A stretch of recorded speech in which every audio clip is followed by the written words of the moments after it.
HRN listeners. As we celebrate our 15th year, we are deepening our commitment to giving voice to the next generation of food systems storytellers, and we need your help.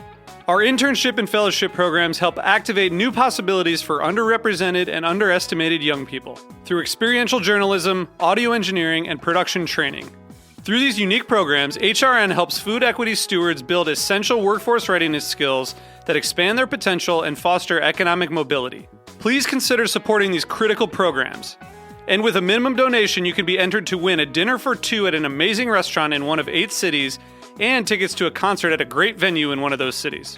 We have incredible partners across the country who have donated, as they also share our passion for helping to educate the next generation of food systems storytellers. Check out heritageradionetwork.org/15 to donate and enter to win today. That's heritageradionetwork.org/15 to donate and enter to win today. And make sure you donate before March 31st. Thank you. This episode of The Grape Nation is brought to you by Vivino. Discover and buy wines wherever you are. Visit vivino.com/heritage to stock up. Hey, this is Kat, Communications Director of HRN, here with a preview of Episode 2 of Meat and 3. This week, we're talking pork. We'll learn the best way to make a BLT. I don't think I've ever successfully made a BLT just because I eat the bacon before any other part. How pitmasters and restaurateurs are helping put small-scale pig farmers back to work in Alabama. It's all about money. That's the bottom line. What pork has to do with economics. Farmers could be particularly affected by China's threat to levy its own tariffs on pork and soybeans. And with government. Basically, all of politics is pork at this point. So tune in on Friday afternoon for your weekly serving of Meat and 3. And make sure you subscribe to be the first to know when new episodes air.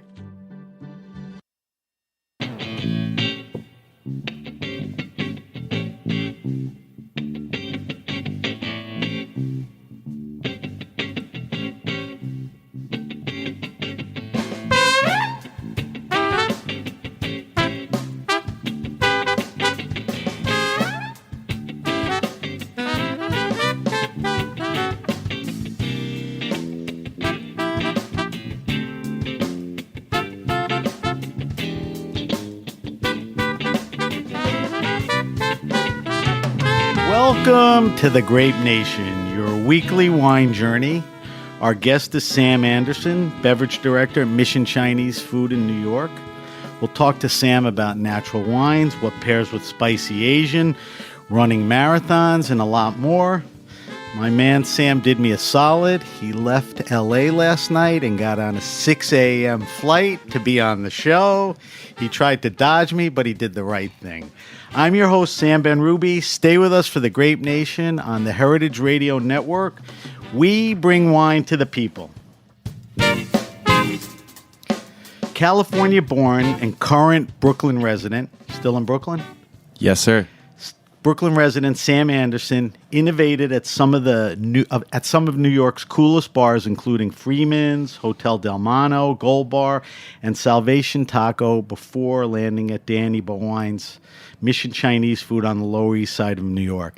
Sam is the beverage director at Mission and oversees wine, beer, spirits, and tea. And tea. Don't forget the tea. Sam also happens to be a very serious marathoner, and towards the end of the show, we're going to talk about that a little. Welcome to the show, Sam. Thanks, Sam. Again, I thank you for getting up early and getting on the plane and coming on the show. You and I booked this almost months ago. Like I said, it kept me out of trouble last night. Right. Having to get up at 3:45 in the morning. It either kept me out of trouble or could have put me even in more trouble than... Right. So you're here and you're out of trouble. All right. I want to give our audience, our listeners, a little context and a little background on who you are. I think you have a pretty crazy past. I think we'll have fun kind of taking you to current. So give us a quick background about your journey in life and in wine and in spirits that got you to where you are currently, which is at Mission. Yeah.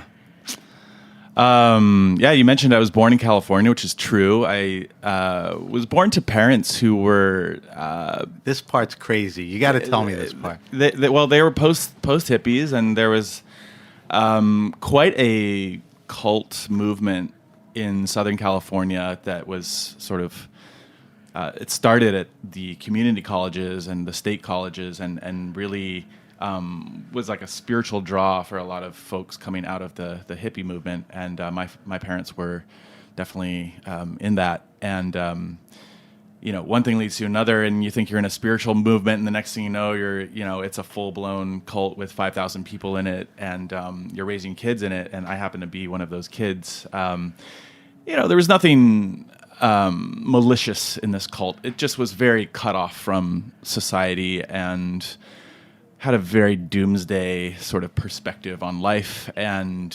around age 16 or so, I started reading and really started discovering that perhaps this perspective was not how I saw the world.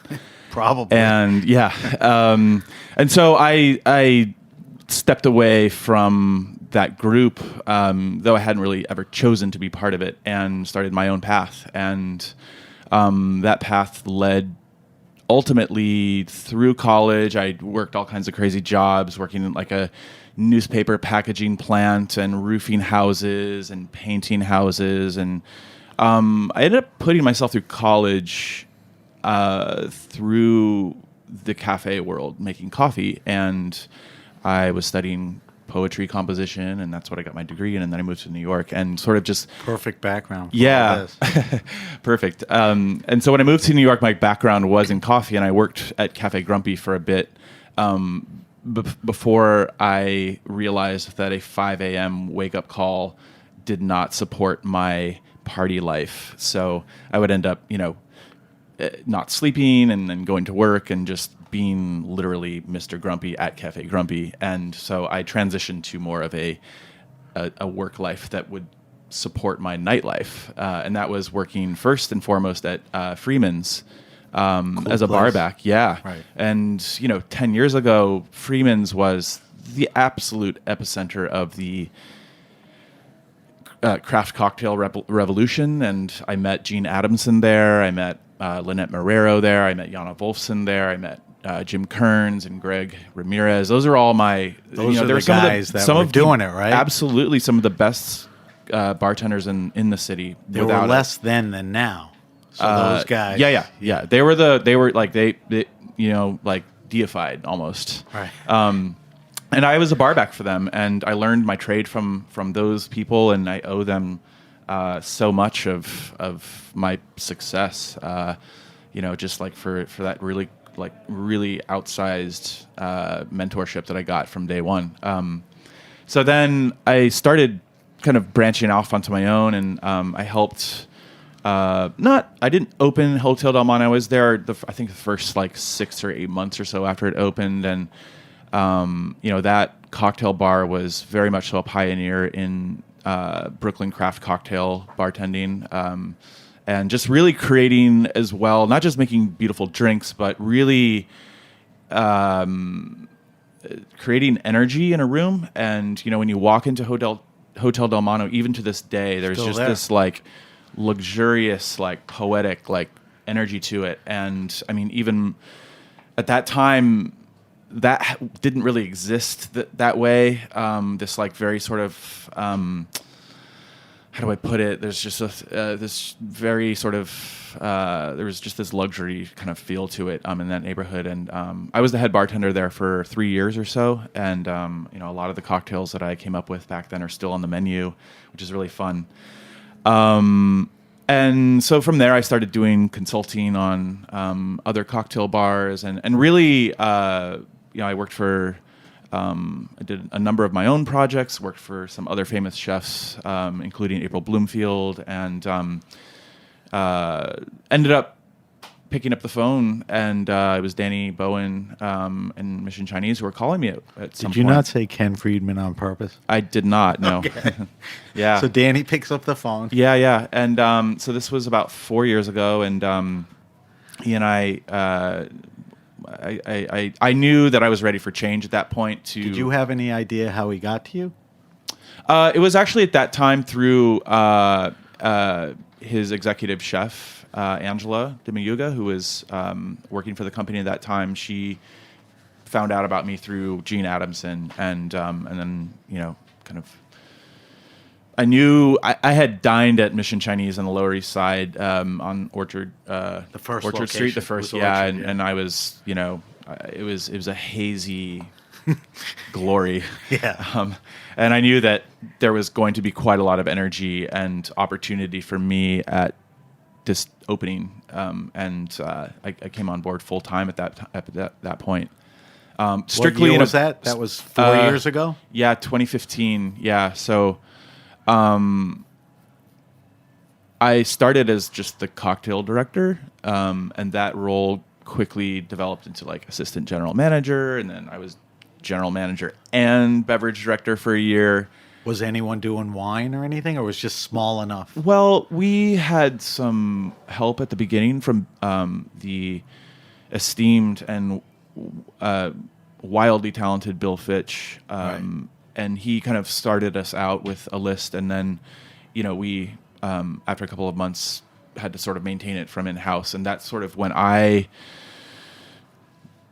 saw an opportunity to diversify myself, even though I had no real oversight. And yet I am very comfortable as an autodidact. That's really where I feel like I thrive. I don't think I would do well at WSET. Tell people what an autodidact is. Autodidact is one who teaches themselves. Self-taught. Yeah, okay. yeah. I'm very much a self-taught runner. I'm a self-taught. So you taught yourself wine. So I would say that I didn't go to WSET. No, you didn't go the formal. Yeah, route, I didn't go the formal route. Yeah, you kind of sponged it. Yeah. From my reps, I happen to have a couple of folks in my life who are very Carla Rzuski, Alex Allen, Tess Drumheller. These are people who are very good friends of mine who were very good about putting me on the right path. So I want to get to the wine thing, but before that, you were kind of a booze guy who crafted innovative cocktails. Like you said, you worked with some great mentors, and then, you went on and started doing your own thing. This whole cocktail spirits mixology thing is huge. Has it changed much since you jumped into it? Has it gotten better? Has it calmed down? Has it gotten crazier? I think all of the above. And it's in more places. Yeah. I think you've definitely seen the standard across the industry has definitely been raised, where the expectations are just that everyone has a cocktail program, which is great. I think that to me, there's a certain, the cocktail programs are very important to the restaurant experience and to the bottom line as well.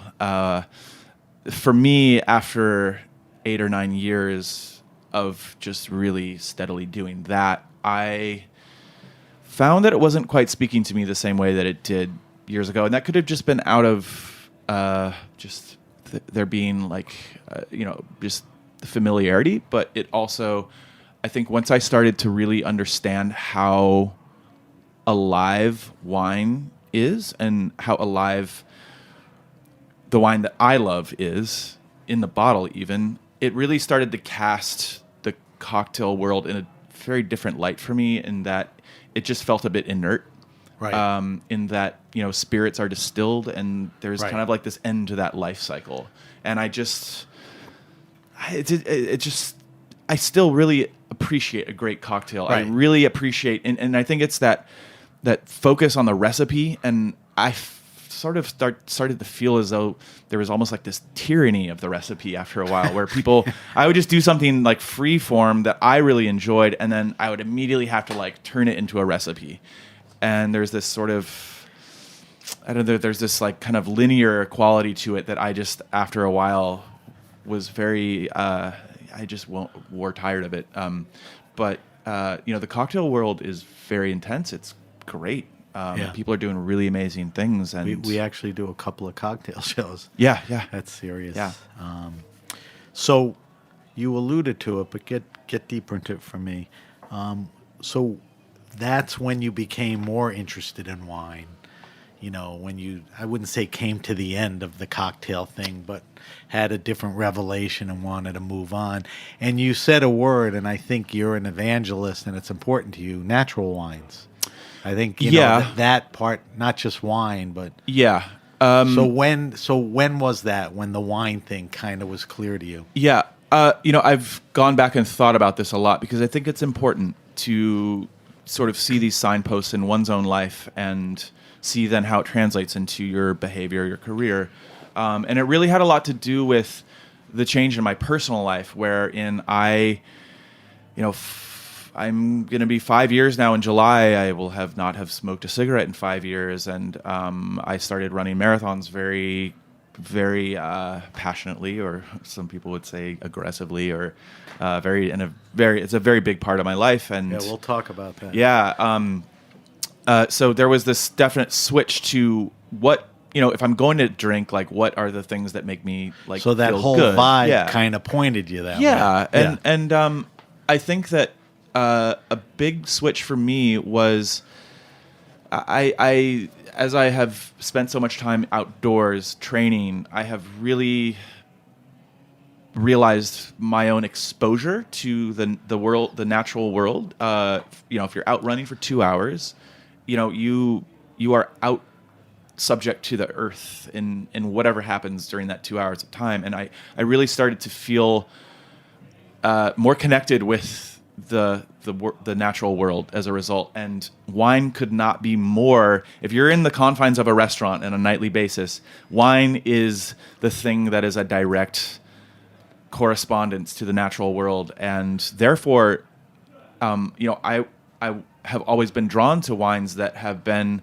as reflective of that life. Right. And I think that does correspond with a certain sort of methodology in the farm, and I think it corresponds with a certain methodology in the cellar as well. So, this is all very, I think it's very free associative and it's very personal, but yes, it does translate to a certain style of wine that I appreciate. Yeah. All right, so let's talk about that. So right here in Brooklyn, and I would go outside of Brooklyn to the Lower East Side, yes, where Mission is. I would pretty much say these are areas that are ground zero for natural wines. Yes. I mean, you would agree with me, right? Absolutely. So let's talk about natural wines. How do you, Sam Anderson, how do you define natural wines? You kind of alluded to the field and in the cellar, but just, a natural wine to you is?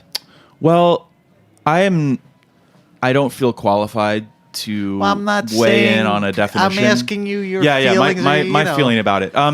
So I visited, the very first vineyard I visited was Jeff Cotelou in Puy-Misson in Languedoc. And it was a very striking experience because, you have a lot of conventional growing taking place there. And then you have his vineyards, which are all, biodynamically farmed. You have just great integration of naturally occurring, or just like indigenous like herbs and there's almost this herbs and plants and trees and figs and there's alive. Bats flying around. Yeah. There's cicadas. I mean, you're in his fields and it's overwhelming. It's loud. It's like almost chaotic. And then you look across the road to the conventionally grown vineyards, and it's just inert and it's crazy, and quiet. Right? Yeah, and so that's where it really starts. That's a great description. Yeah. Mm-hmm. It's alive. And I remember driving along with Jeff in his Jeep, and he was just like, he's an intense guy. He's just like screaming at the vineyards, like they were characters in his life, and they are. And on one, he's like screaming at the conventional vineyards, and he's like, no life, and then he's like, look over at my fields, life. And that really stuck with me. And so I think that definitely you answered the question with a story. And the story is a good representation of what natural wines are. Right. They're very much alive. Yeah. And they're farmed, and they're people that are passionate. Yeah. To sum up for you. Yeah. And I that's not to say that there are not wines that are great that are, if maybe there are pesticides used, or maybe they're not strictly following the lunar calendar, and maybe there is sulfur that is used. That's not to say that there are not wines that are not, great. Right. It's just that doesn't have to be 100%. No, it's just more that that's we can choose whatever course we like to sort of take in our lives and our careers, and that's just sort of the where my career crosses over in the Venn diagram with the wine world, and those are the things that I really care about. Is a lot of I really like to feel a very clear a clear correspondence with the life cycle, the experience of the grower and the grapes and a place. And right, so let's get specific. You have to sit there and put a list together. It changes. You've built it during your time there. So let's get specific in the sense of things that you've come across. So talk to me, and we can go any directions. Regions, producers, types of wines, grapes that have caught your attention, that you've fallen in love with, stayed in love with. What should we be drinking? Well, I think to preface that, for a restaurant like Mission Chinese, right. There is no wine production culture in China. It's a buying culture for sure. But in Southeast Asia as well, so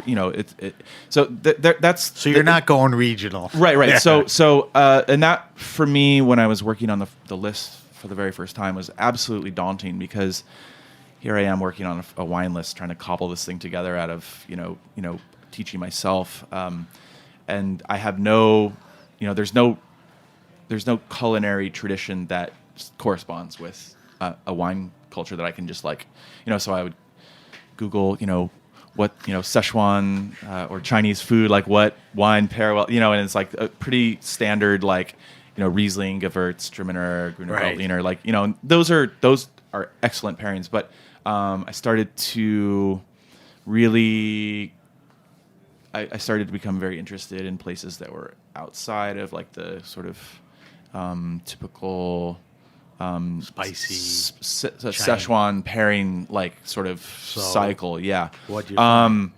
I'm really crazy about the Jura. I really love those wines. They're just so electric. I just really love a lot of the producers who are there. Give me a couple of producers. Tissot, obviously Overnoy.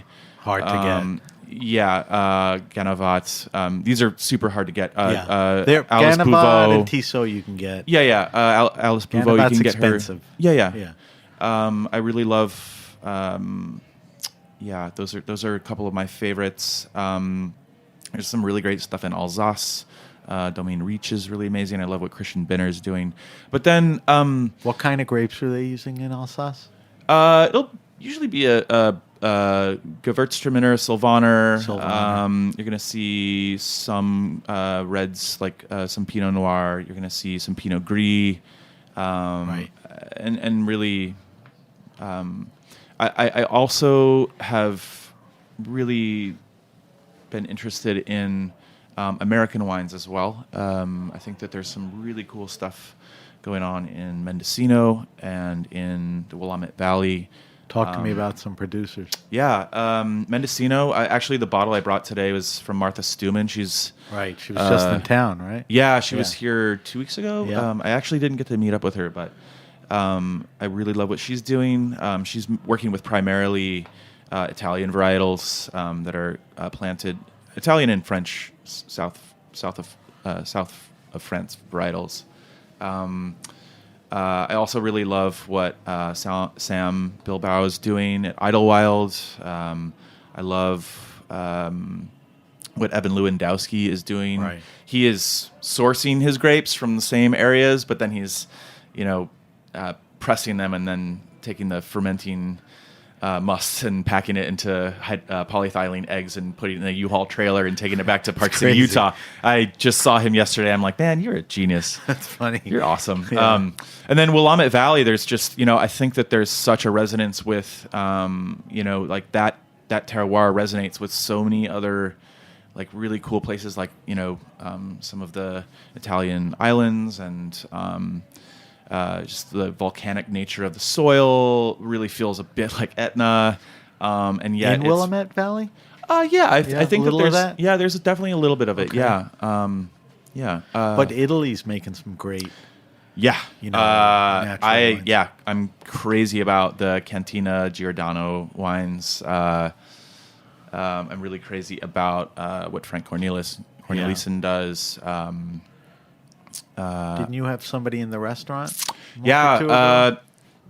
So we did a dinner recently with Nico Shakatano from La Stopa. La Stopa. I am cool label. I absolutely adore the wines of La Stopa. That being Giulio Armani as the winemaker, and then Ilana Pantaleoni is the owner of the estate. And then I also am really crazy about Elisabetta Foradori. Spell.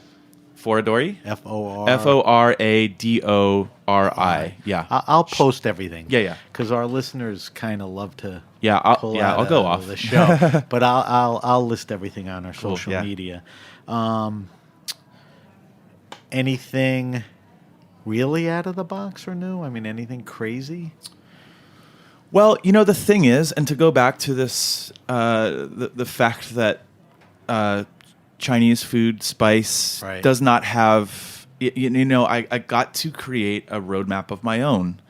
And instead of being sort of motivated by a cultural sort of resonance between the wine list and the food, it really is about an energy. And I really use the idea of winemakers who are young at heart and who are sort of challenging themselves and who are, using their intuition, and who are maybe they're 80 years old, but like they, I think of Pierre, they're yelling at the crops. Yeah, I think of Pierre Finals, who's, he had a long career in the fashion world, and then he just called it, and he was cool. I don't know, I think he was in his 60s, and he just decided to just take up winemaking, and he's making some of the most beautiful biodynamic expressions in Burgundy that I've tasted in a long time. Really? He's a Maison Belize. Is the Belles, and Belize. Then another word Lies. Are they somewhat accessible, or? Oh, absolutely. Okay, because I'll definitely post that. But definitely, the cool thing about having like no parameters is that it actually I have a very clear. No parameters for your list, you mean? Right, like you don't have to be a French because exactly. It's a French cuisine. It's about generally wines that have a good amount of acid, wines that are very sort of like have a bit of a lighter touch, yet have a lot to say at the same time, and that's tough, because a lot of thinner skin grapes perhaps might not have the sort of like gravitas. Sort of pair with, Mission Chinese wings, Right. So it has to be tougher challenge. It's a really tough balance, yeah. But do you? One of the things that comes up with natural wines, and you've been around it enough, is consistency and quality. I guess like anything, that'll vary. But I think natural wines gets a knock, that the quality's not great. It's inconsistent from vintage to vintage, which it should be. I mean, is that an issue? Do you think of it that way, or? I think we're all very aware of that issue, and I feel as though the more that there is focus on the fruit and the farming of that fruit, the more consistent the wine is. And I definitely have no issues if I feel as though there's like, like it's a wine is out of whack. Like I won't buy it. Right. Even if it's one of my favorite producers or. So every now and then a favorite producer could throw Absolutely. out a wine. Yeah. Right. And we it's just about being honest with ourselves about Right. it. And I don't know. I'm not enough of an expert to weigh in and to say, well, if that producer that year would have, sulfured their vineyard or added more sulfur at bottling, like things would have been any different. Right. Like where is that modicum? Like where's that line? I guess definitely it's like am just anything else. I'm honest with if I taste a bottle that's got mouse on it, I mean I'm probably if it's aggressive, I'm probably not going to buy it. If it's just like Right. a touch, like I find that to be almost reassuring in a way. If there's just like just a slight amount of mouse on the finish or Right. some touch of volatility at opening, like I'm okay with that. Do you feel it's harder to curate a smaller list because you have to really narrow it down than a larger list? I had Cedric Nicaise. He's the wine director at 11 Madison. I mean, he could buy whatever he wants. Sure. So he says that's easy. He sort of said to me, I don't want Sam Anderson's job. How do you, he didn't say Sam specifically, but he was definitely alluding, to the type of list that you have to, figure out. Does that frustrate you sometimes, or you could get everything on the page? I have about 150 bottles, more or less, right now. Rotates. Yeah, and the list changes a lot. And you're not frustrated with the 150? That works? I'm good at that number right now. There's always things that I want to buy. Right. There's but I know that for the capacity of the dining experience at Mission Chinese, which, let's be real, on a Thursday, Friday, Saturday night at 9:00, it is freewheeling to say the least, and borders on it is a party. You had a good adjective early. It was like hazy.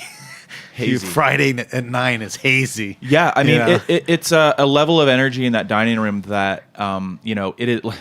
It's not a contemplative wine drinking mood. But I'll tell you this much. And you went from that scene to more contemplative, which is funny. But I'll tell you this much, and this is the wave. I feel as though young people are coming into Mission Chinese. They're coming into Hemlock. They're coming into Wild Air. They're coming into these places, and they're like, give me some cool wine. And I agree. I want to know. And there is this a turning of the focus to these places. And the more I know who my clientele is, and if I put these things in front of them, I'm like, you got to check this out. They tell 10 of their friends, and so they're listening to you. Yeah, and I think it's really about keeping it approachable on a price point for this new generation, this new wave. Because I'm very aware that the people who I'm teaching and training and tasting wine with in the restaurant are I'm kind of like the Lynette Marrero, the Jim Kearns 10 years ago, Right. except I'm teaching kids about wine. You'll have an impact. Exactly. So, we're opening a new restaurant in Bushwick, and that's my focus. Right. There, yeah. You get to do other things there. All right, so let's talk about the wine list a little at Mission. You said there's about 150 different wines. Yep.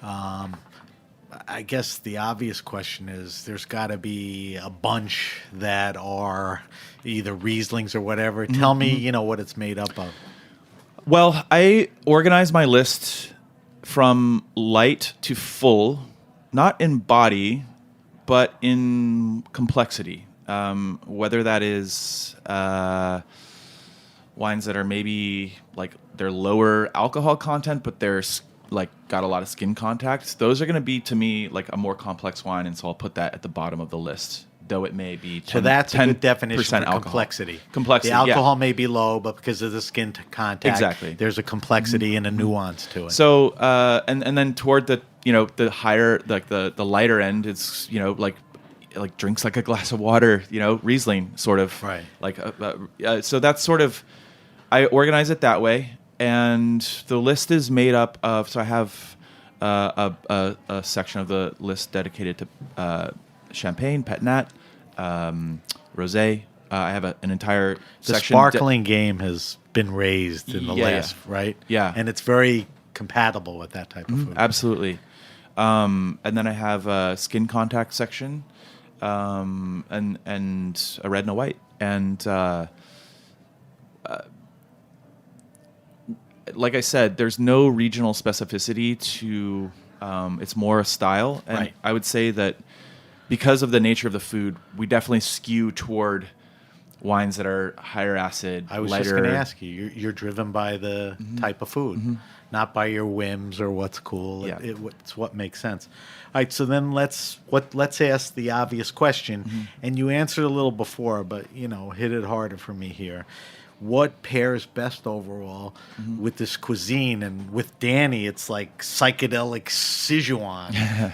It's not just, it's very spicy Chinese with some very innovative ingredients and recipes.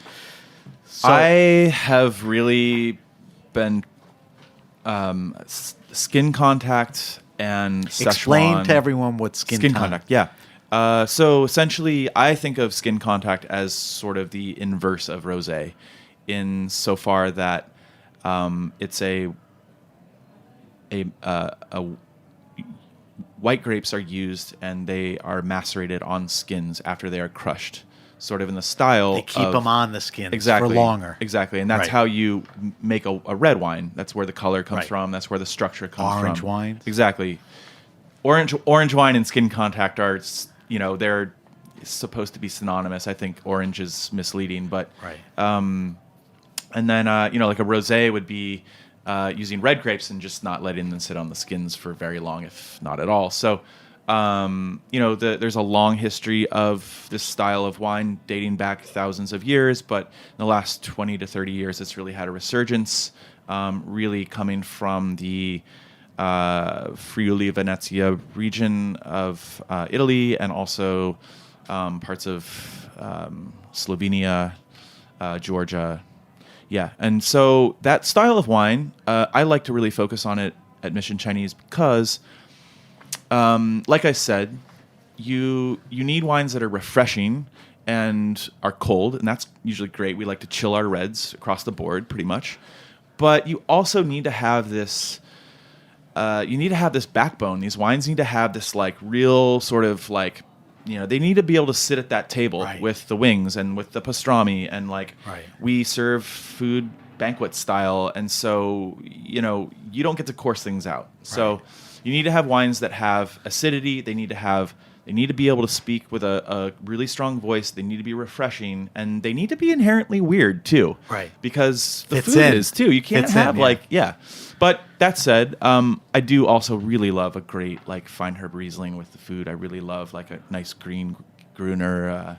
Those So are all Gruners, really Rieslings, great. Yeah, like kind of traditional. Or, yeah, and they all have their place, and usually that's something I parse out with the guest is, are you looking for something funky? Are you looking for something Right. clean and classic? Like, and sort of go from there. Right. It makes total sense. All right, Sam, we're going to take a break. When we come back, I want to talk about a couple of things. I want to talk about something that's near and dear to you, and that's running and the impact it's had on your life. Right. I want to subject you to our wine list, which is a bunch of questions about your wine preferences. And then hopefully we could pop a bottle of wine that you brought in. We could share it with Marissa and Gabriella and enjoy that. So we're talking to Sam Anderson from Mission Chinese. I'm sorry I didn't tell you earlier. Sam is our guest today, and we'll be right back. You're listening to The Grape Nation on Heritage Radio.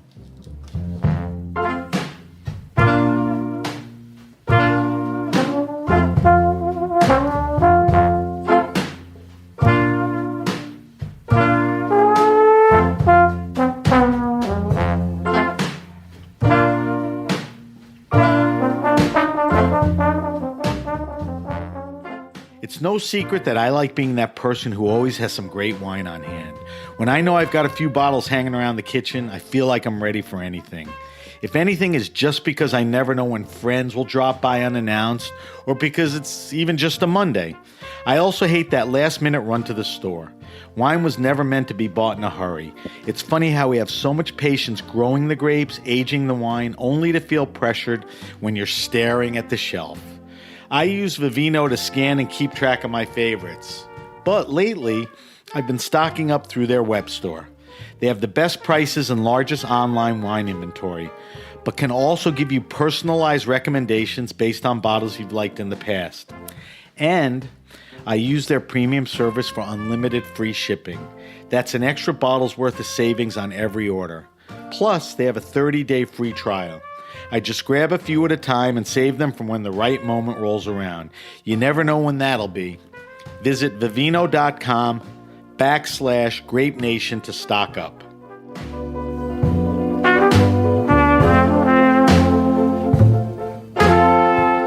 All right, we're back. We're back with my guest, Sam Anderson. Sam is the beverage director at Mission Chinese in New York. Danny Bowien's place. Is that the right way to pronounce Danny? Bowien. Bowien.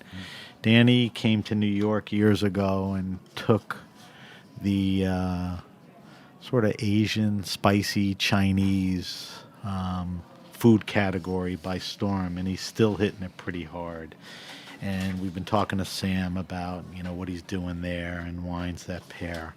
So Sam's a cover boy. Guys, did you know that? Sam was on the cover of the May Runner's World. That was last month, right? Yeah. So Sam has kind of a life-changing story. It's nice when you talk about wine and the nightlife and the hazy environment, at a mission, how somebody was changed by something.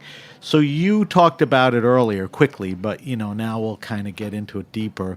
How you got involved with running, why, and, how did it change everything? And from what I see, because I've been following you on Instagram and, doing a little research for this show, you're kind of obsessed. I'm obsessed. Yeah. So tell me how all this happened. Yeah, I mean, I started running about 5 years ago. I was always pretty athletic when I was a kid, but, I spent, 12 years partying very hard. But that's part of the why. I mean, why you started running. Talk about, you were a smoker, you said? Yeah, I would smoke. I was a chain smoker, essentially. I probably drank, I don't know, when I was bartending, it was not uncommon to have 10 to 12 drinks a day.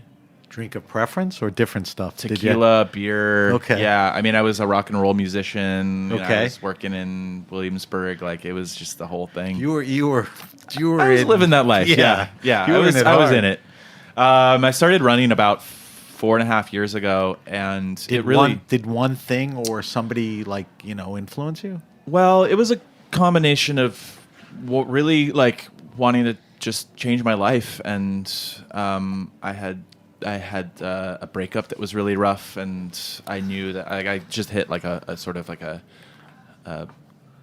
breaking point, I think, and I just knew that I needed to it was going to go one way or the other. So I started a physical practice. I quit smoking, which was a really long process for me. Cold turkey? Ultimately, yes, but it was in conjunction with starting to run. But I tried everything. I tried hypnosis. I tried the patch. I tried the gum. I tried Chantix. I tried, everything. And really the thing that actually worked was replacing the thrill that I got from getting, having a fix, a nicotine fix, from replacing that with something that was more powerful and longer lasting, which was, a sense of, deep satisfaction with oneself and one's body, and just the sort of spiritual practice of that every day really started to sink in. And I ran. I woke up one day and I was like, I want to run the New York City Marathon, and I think this was September, just to kick myself in the ass and get it going. You mean a month before? No, so it would have been the next year. Oh, okay. Yeah, so I looked up how to do that, and basically the New York Road Runners Association has this 9+1 program, and literally the first race was a 10-miler in the Bronx in like 3 days, like the last 9 races of the year. And I ran it, and then I ran the next 8. And So then, if you committed to the Roadrunners, those 9 races, then you and qualify. the one was you volunteer Yep, for yep. something, that automatically gets you into... Exactly. And I was battling heartbreak. I was battling alcoholism at this time, but it was like the thing that like really got me through it. And You were a mess. yeah. And I remember I was actually the very last thing I had to do to qualify for the marathon was my volunteer event, and that was actually the very last race of the year in Central Park on New Year's Eve. And You had to be there. Oh yeah, I had to be there. It was brutally cold, and I had to basically check bags in at midnight, and I was not partying with my friends. I was going to say you were mildly or peripherally in the party mode at that point. Yeah. Right? Uh-huh. Yeah. And I remember going to the, like they started the race and I was like doing the bag check, and I went up to the porta potty, and I'm standing in the porta potty taking a leak, and I hear the countdown for the new year. In a porta And I'm potty. literally in a porta potty taking That's a leak romantic. all alone. No, it's very romantic. It I was will life-changing. Never forget that. Yeah, and so I ran my first marathon that following year. I ran it in 3 hours and 5 minutes. I just PR'd this past month in it means personal record, but I've been training. I run about 80 to 90 miles a week. During a training cycle, I ran my most recent marathon in 2 hours and 54 minutes, which I'm 36 years old. I'm pretty happy with that crazy. time. Yeah. So You were in Oregon, and weren't you yeah. in Mexico? I did some training in Mexico. Yeah. Right. It was kind of on vacation, but I will be running the Berlin Marathon in the fall, possibly New York as well. Tell everyone why you may not be running New York. Why? I don't know. Didn't you forget to put the application in? Oh, I would probably be doing that to raise money for a charity, Right. Of which I'm not sure which one that would be yet. But yeah, So you're running, what'd you say, 70, 80 miles a week? So that Yeah, takes up 80 a to- big chunk 80 to of 90. your, that's a discipline. That takes you away from a lot of the distractions and all that. yeah. right? I generally during the week I don't drink at all. Monday through Friday, I really focus on my training. It's usually about 2 hours every morning of the whole process of it's average about 12 to 13 miles a day. Where do you in the run? morning. I do a lot of my training in Prospect Park. I like to run over the bridges. Just depends how long the race the training is. I train with a team called Black Roses NYC. We do a lot of training like in the track sometimes, just kind of depends. But Does anybody in Black Rose that runs not have a tattoo? that's a good question. All right, It's- I'll it's- join next week. yeah. I'll be the outlier. Okay, I don't have one yet. Don't you get a sense? I think you've talked about this, and it's one of the cool things. You literally, there's this euphoria after running. I mean, there's a physical, emotional, mental thing, right? I mean, that's an important part of it all, isn't it? Yeah, that comes and goes. Some days are really hard. Some days are euphoric, and yet it's not about those. No feeling is final, and it's not about chasing those sort of like intervals. It's about the larger state of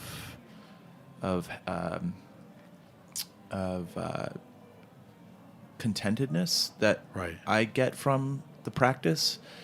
It is an athletic endeavor, but for me, it really is a practice that has great impact on how I relate to other people. I find that running brings me a lot of joy from deep inside, and I can't fake that. And it really is going through the body in order to really kind of have like a harmonious relationship with self and like have an inner life. So it affects my work life too. You know, like I'm everything in a good way. Yeah. Sometimes I'm a little tired. You know, I'll have to run after doing, or I'll have to work after doing like a 20 miler or something. That's, you know, hanging by a thread by the end. But you know, what's that race in the restaurant biz at midnight? It's kind of a cool thing you participate in. Oh, you know, it's called the Midnight Half Marathon. Right. It's not a restaurant thing. It's more not an industry thing. No, it's a my city friend. Thing. Yeah. It's my friend Joe Denoto. He's a very, very good friend of mine. He does these races that are kind of like they very much centered around the Lower East Side. They go over bridges. They're unsanctioned. They're very wild. Pretty good crowd though. Yeah. Nice. A lot of people who are sort of like maybe a little bit more on the margins, like, you know, Right. yeah. Like you were before you started. Yeah, maybe. Big commitment time-wise. Mm-hmm. Yeah. Big commitment physically, you know, toll and all that. You got to stay, you know, on the game. Is this something you see not stopping? I mean, can you tire from this? Do you want to take a break, or what do you think? It's hard to say. I see this as a lifelong practice that Right. I see old dudes running on the East River with white hair and you know, the long droopy mustache and the sweat shorts, and I'm like, well, that's me in 30 years. Nice. That's what I was hoping to hear. Yeah, it's not a short sort of sighted thing for me. You know, if I were to have some major health issues, Well, yeah, you know, there's that's potential distractions, but I mean, you're committed to it. It's a lifestyle. Yeah, thing for I you. actually don't quite feel like myself on the days that I don't run. So That proves it all. Yeah. All right, so I want to move on to our wine list. I got a bunch of questions that I want to ask you. And even though you run 70, 80 miles a week, I don't know where the hell or who you're running from, but whatever. The wine list is a bunch of questions we ask all our guests just to get a sense, you know, your preferences. You're around this, you know, people are interested in what you're doing. So the first question is, what are you drinking now? A lot of times it's seasonal. It's what you're tasting for the restaurant. Somebody turned you on. Is there something that you're drinking almost singularly now? nothing singular. I'm really stoked on these wines coming out of Adelaide Hills, Australia. Yoma is a probably one of the producers that I'm really digging. James Erskine is his name. Yoma? Jauma. Yeah, I was close. his wines feel like, you know, it's a cooler climate. There's less extraction on the What reds. kind of grapes we talking about? Chenin Blanc Chenin primarily, and Shiraz for the Nice. reds. Yeah, and he does some Semillon as well. Just some really cool blends. They feel like it's like almost like Loire Valley kind of crossed with like just a touch of like Central Coast California almost. Cool. They're it's like a sunny Loire. I really love some of his. I really love his Chenin Blancs. I think they have this really gorgeous touch. I've been really, like I said, I've been really getting into Italian stuff. I was really sort of centered around Loire Valley as like the first place that I really gravitated to, with, you know, just like the untold numbers of amazing producers, and I always come back to the Loire, and now I'm sort It's of a favorite? like branching out Loire. to you know, some of these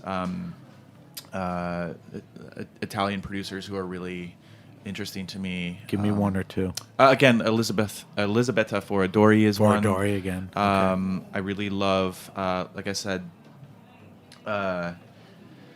Cantina Giordino. I really love sort of what they're doing with indigenous grapes there, like Fiano and Neat. Volpe de Rosso. And again, Willamette Valley is always on my mind. I just Give me your top of the list on that. You had to buy one wine tomorrow. Or a couple. Not your traditional Pinot Noirs. We're not talking. Well, there is a lot of Pinot Noir there, but I like sort of some of the Italian stuff, some of the Italian varietals that are being worked with there. For instance, I really love what Holden is doing. He's got this Malvasia, skin contact Malvasia that's really stunning. He also does this beautiful Dolcetto. Nice. These are, Unusual from unusual that area. from that area, yeah. And I love Bow and Arrow. I love what Scott Frank does with, he's very much like, he and I are, very much like similar perspective. He's like a Loire dude, and he's basically like doing like Loire via Willamette, which I think is super cool. I just hosted him for a glass pour takeover event 2 weeks ago, and it was really dope hanging out with him. Nice. All right, I'll post that.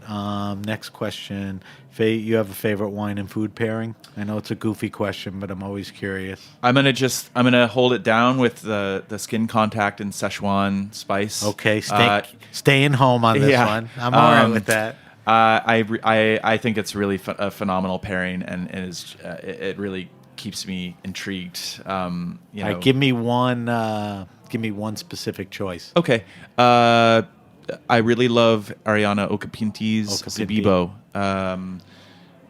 She was in town for the portfolio tasting. Yes. I think it was Polana or something. She's Polana. with David Bowler. Bowler. It Yeah. was Bowler, right. Okay. So I really love that wine, SP68. It's just really floral. It's got this like kind of perceived candied, like jasmine-y sort of note, but then it's just like nice and dry and like and it's got available, some structure. It is available. Which is nice. Mm-hmm. That's a good one. That with like, I don't know, any of our spicy dishes is going to really be All right, cool. so that's a good one. Mm-hmm.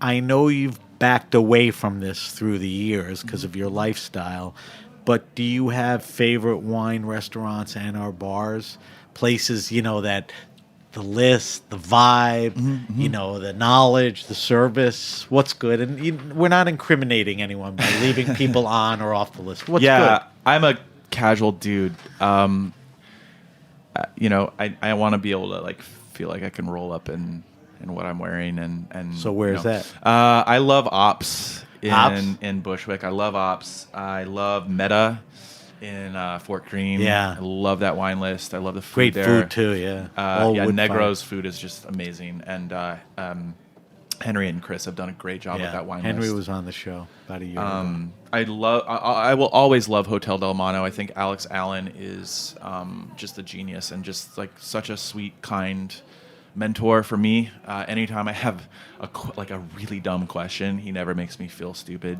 And he's just been like Hotel Delmano has had one of the most brilliant undersung wine lists in the whole city. Under is a good word. I think it's underappreciated. People don't Yeah, talk about it more. the It's there, and cocktails it's doing it as well as anyone. Yeah, I mean his list is absolutely extraordinary. Do you have a favorite all-time wine? Is there a wine that just resonated at some point that you put it on your fave list? Well, I think that's always situational. It's really not about the. I mean, yes, there is. For some people, there are wines that are better than others, but for me, I would say that after running my PR in Portland, or I'm sorry, in Eugene, having a bottle of Agrapart 7 Cruise afterward in the bathtub might have been. Okay, so that moment. Agrapart 7 Cruise, incredible champagne, that's great environment, champagne. accomplishment. Yeah. So it's definitely, but that's a good choice anyway. But circumstantially, it's great. It definitely added a layer in there. That's a good answer. But I could also have that bottle. It would be sublime if I was on the A train headed out to Broadway Junction, but I don't know if that experience would, if I was drinking it out of a bag, I don't know if that experience would be quite the same. Totally get it. So, yeah. All right, we have one more question, and we got to get done in about 5 minutes. Mm-hmm. And I want to just taste the wine and get your take on it and have you tell everybody what you brought. Last question, and I always like to ask people in the business, best wine, retail, around $15 my kids are in their 20s. Yep. They want to bring good wines. They don't want to spend a ton, but they don't want to look like dopes and bring, So red and white. You can go category, you can go maker, you can go region. Like, for instance, Muscadet, Loire, whatever. Give me your white, give me your red. I'm gonna say for red, I'm gonna go OG on this one because this was really the first wine that I remember tasting at Hotel Delmano. Alex Allen poured it for me, and it's Christian Venier. Spell Venier for me. Venier. Venier. Okay. These bottles you can probably get it for $15 or so wholesale. I don't know, case drop. I'd have to look at that, but it's in that neighborhood. Okay. Pinot Noir Gamay blend. Just Nice. beautiful summer fruit and black tea, and just so satisfying. I always find myself coming back to that wine. It really was maybe the first wine that I drank back in my 8-9 years ago and was just stopped in my tracks for 5 seconds. But I pour that by the glass at Mission Chinese now just as an homage to that. Right. Just the beauty of that wine and what a great value it is. On the white side, I really love. I think that Weiser Kunstler is making absolutely beautiful organic Riesling. They're in the Mosel. On the lower price. Yeah. Yep. So probably under $15 a bottle. That's wholesale. Right, so it's going to be a few bucks more, but it's in that lower quality. Yeah, it's just honeysuckle, lots of acidity, very light on its feet, but it has this just haunting smokiness to it that's really amazing. I'll definitely post that. All right, those are good choices. We're going to wrap up. We only have a few minutes. I usually bring wine in. You offered to bring in wine. You brought in an interesting wine. Just give me a quick background on it. You said it was a Martha Staumann. Yeah, Martha Steumann. She is definitely a favorite winemaker of mine. She's definitely one of these young female producers who is really, to me, very important to have on my list. Just I think she makes really beautiful wine, and it's very energetic wine. It's very young, youthful at heart. So specifically, we're drinking. Yeah. So this is the cuvee is called Post Flirtation. It's the white. Nice name. Yeah. So it's a blend of three grapes: Marsanne, Roussanne, and Muscat Blanc, and it's very sort of quaffable and summery and it's interesting. It's is this low, not low acidity, low alcohol? Yeah, alcohol? We would say this is glue style. Yeah, definitely. Very great for the weather heating up, and it's got quite a bit of density on the nose, and then it's just real refreshing and crisp on the palate, and I really like that. Do you sell this by the bottle? I sell this by the bottle. How much ballpark? 60. 60. So when you think about retail, if it's available, it's half or something like that. So it's a good price point and all of that. So that's the Martha Staumann Post Flirtation. Yeah, the white. She has a red too. So by the same name. Let's just do the quick vitals. Color. It's kind of a unfiltered golden yellow, right? Straw colored. Straw. Let's go nose. What do you get? It's an interesting nose. I suck at this, but what are the 2 or 3 descriptors? I get quite a bit of lemon curd. Yeah, not lemon, a creamy lemon. I get quite a bit of grassy, lemongrassy notes underneath that, and some honeysuckle maybe. Yep. Let's go mouthfeel. It's got a very interesting kind of waxy texture. Yeah, that I think is very cool. Nice mouthfeel with that little. And that's wax really coming from the Marsanne. That kind of it really coats your palate. It's got some great acidity on the finish. Really keeps you coming back for the next sip. Yep. Let's go taste descriptors. What are you getting on the palate? Let's see. Let's go back in there. Why are you laughing?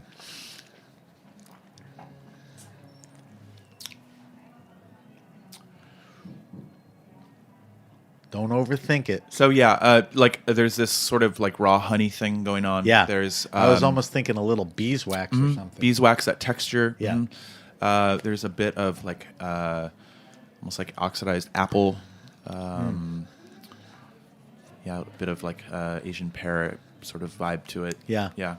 It's a delicious wine. It's the Martha Stoneman post flirtation. I thank you for bringing that in. That was a treat. You should have a wing with it. I will after the show.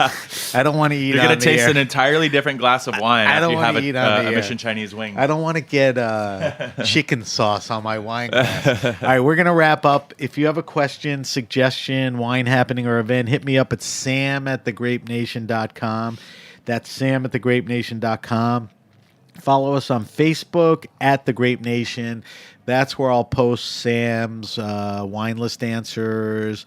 I'll post his recommendations. I'll post the wine we drank, the Martha Stoneman.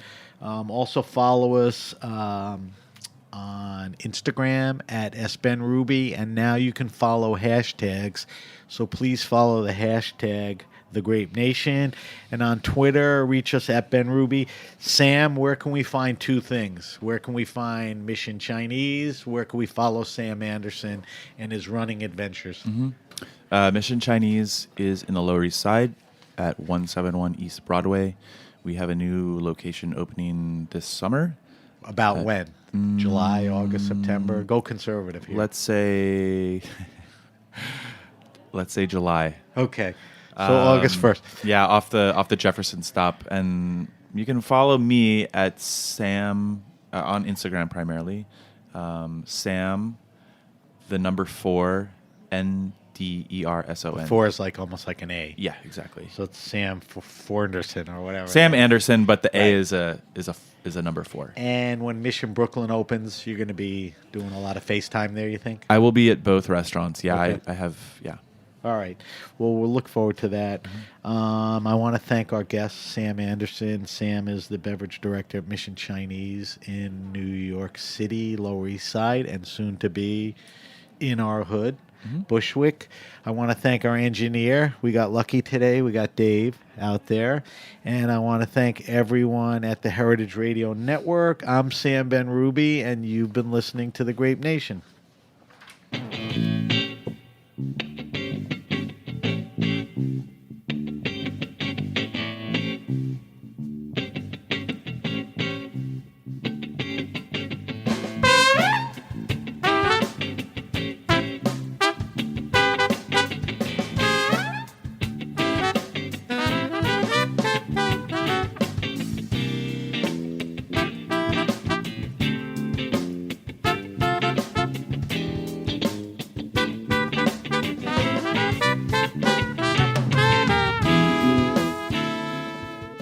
Thanks for listening to Heritage Radio Network, food radio supported by you. For our freshest content and to hear about exclusive events, subscribe to our newsletter. Enter your email at the bottom of our website, heritageradionetwork.org. Connect with us on Facebook, Instagram, and Twitter at heritage_radio. Heritage Radio Network is a nonprofit organization driving conversations to make the world a better, fairer, more delicious place. And we couldn't do it without support from listeners like you. Want to be a part of the food world's most innovative community? Rate the shows you like, tell your friends, and please join our community by becoming a member. Just click on the beating heart at the top right of our homepage. Thanks for listening.